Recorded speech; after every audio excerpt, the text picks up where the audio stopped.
Morning friends, a warm welcome to Colonel Patania Motivation Channel। आज हम बात करेंगे पिछले 2 साल से जो कन्फ्रंटेशन चल रही है इंडिया और चाइना के बीच में, और ये एनालाइज करने की कोशिश करेंगे कि आने वाले समय में क्या हो सकता है।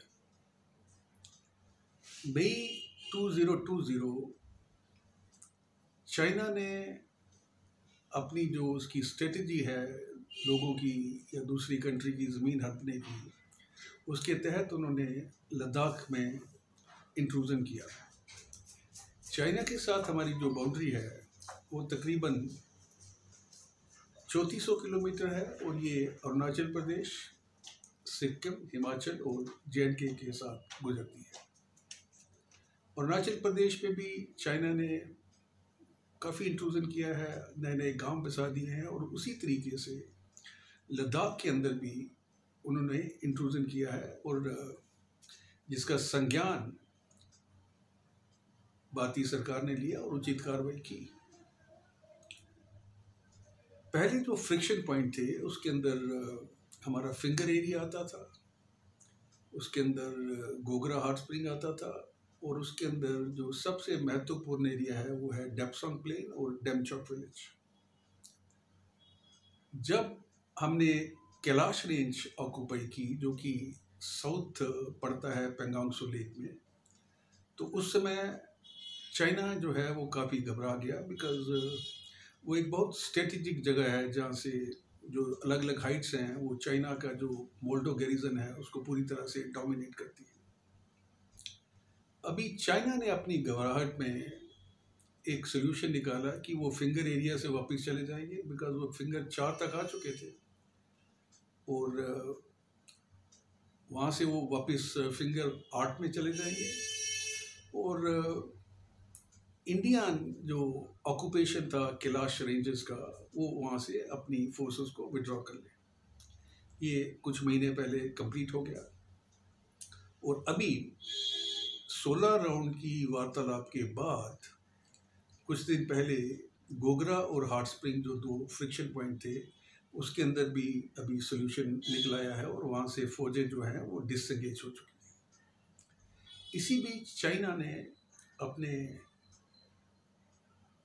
स्ट्रेटजी के तहत रोड कम्युनिकेशन को पूरी तरह से डेवलप किया, बंकर बनाए, हैंगर बनाए, स्टोरेज बनाए, ट्रुप्स के लिए रहने के लिए जगह बनाई। वो एक बहुत ही तीव्र गति से अपना इंफ्रास्ट्रक्चर डेवलपमेंट कर रहा है ताकि उसकी जो रिएक्शन कैपेबिलिटी है वो कल को बढ़ जाए। और इस समय जब हम बात करते हैं तकरीबन 50 से 55 हज़ार फौजें दोनों कंट्री की एक दूसरे के सामने डटे हुए हैं। अभी डेप्सोंग प्लेन जो है वो एक बहुत ही स्ट्रेटेजिकल एरिया है, जिससे हमारी जो दोल्ट ओल्डीबेग एयरफील्ड है और उसके अलावा हमारी जो दरबुक शॉक रोड जाती है दोल्ट ओल्डीबेग में, वो भी चाइना इस समय उसको डोमिनेट कर रहा है।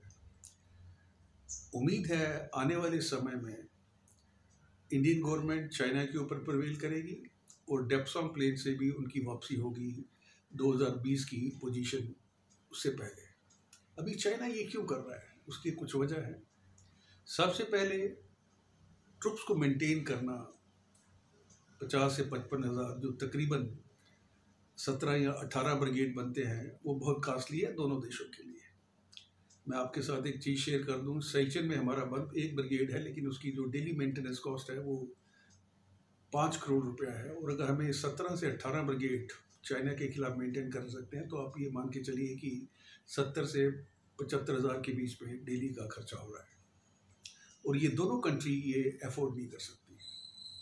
दूसरा, चाइना की जो वल्नरेबिलिटी है वो है मलाक्का स्ट्रीट में, वहाँ से उसका 80 से 85% जो कार्गो है वो शिप के जरिए पहुँचता है, और अगर मलाक्का स्ट्रीट को USA, जापान, बाकी जो वियतनाम, इंडोनेशिया, फिलीपीन, ये सब उसको ब्लॉक कर लेती हैं तो चाइना की जो इकोनॉमिकल कंडीशन है वो बहुत ख़राब हो जाएगी। चाइना ने ताइवान में भी दुस्साहस करने की कोशिश की थी, लेकिन अमेरिका का जो प्रोएक्टिव स्टांस रहा है, उन्होंने ताइवान स्टेट के अंदर भी अपने वारशिप उतारे थे। और इसके अलावा चाइना का तकरीबन 145 बिलियन रुपीस जो है वो इन्वेस्ट है यूएसए के अंदर, नॉट रुपीस, बिलियन डॉलर्स। तो चाइना जो है इकोनॉमिकली अभी काफ़ी डाउन चल रहा है, तो वो ये नहीं चाहेंगे कि अमेरिका और बाकी कंट्री के साथ उनके व्यापार के ऊपर फ़र्क पड़े और उनका नुकसान हो। और अभी यूएसए और इंडिया के बीच में एलएसी के ऊपर, जिसकी बाउंड्री चाइना के साथ लग रही है, एक जॉइंट एक्सरसाइज प्लान की गई है जो इन्फेंट्री करेगी। तो इन सारी बातों को मद्देनज़र रखते हुए, ताइवान के अंदर अपनी स्ट्रेटेजी को मद्देनज़र रखते हुए, और अक्टूबर के अंदर शी जिनपिंग का इलेक्शन होना है अगले 5 साल के लिए, तो ये सारी चीज़ें चाइना को डिसवेड कर रही हैं कि वो कोई भी ऐसा दुस्साहस वाला काम ना करे जिससे चाइना का नुकसान हो।